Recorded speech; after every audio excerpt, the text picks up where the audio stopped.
Hey all, and welcome back. This is FBC Firebreak, a new game from Remedy. As you can see, I go straight to the point without wasting your time. So with that in mind, let's get into it. In this video, I'll explain what the game actually is. And yes, I'll talk about the reception, especially those horrible Steam reviews. This is a 3-player co-op shooter set in the Control universe 6 years after the original game. You play as part of a containment team inside the oldest house, taking on supernatural missions called jobs. At launch, there are 6 jobs, each with 3 escalating levels. That does mean it's light on content, and it's built around replaying the same missions at higher difficulty.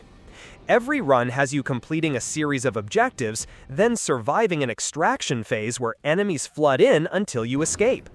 Before you start, you set the threat level, which controls enemy density, and the clearance level, which sets how many objectives you'll need to complete.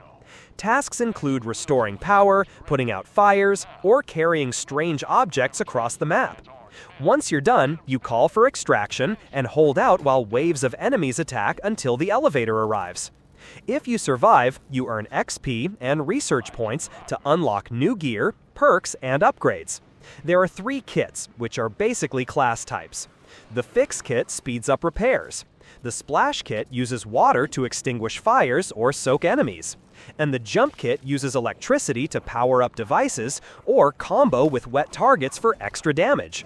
You also pick your weapon, grenade, support gadget, and unlock perks as you play.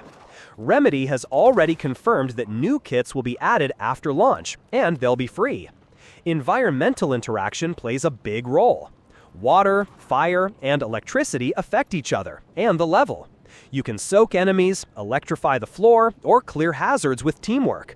Some puzzles and blocked paths can only be solved using the right element, in the right situation. That actually answers one of the questions you might already have.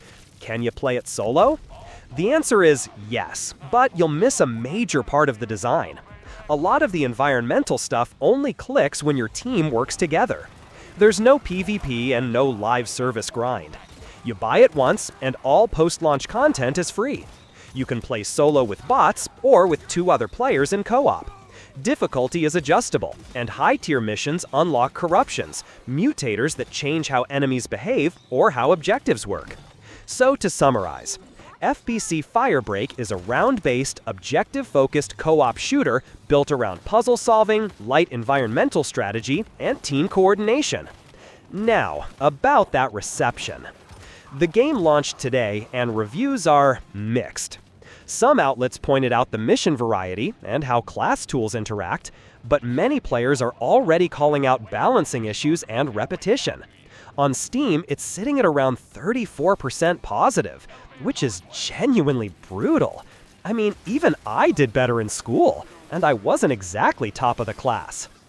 The biggest complaint by far is the lack of content and variety.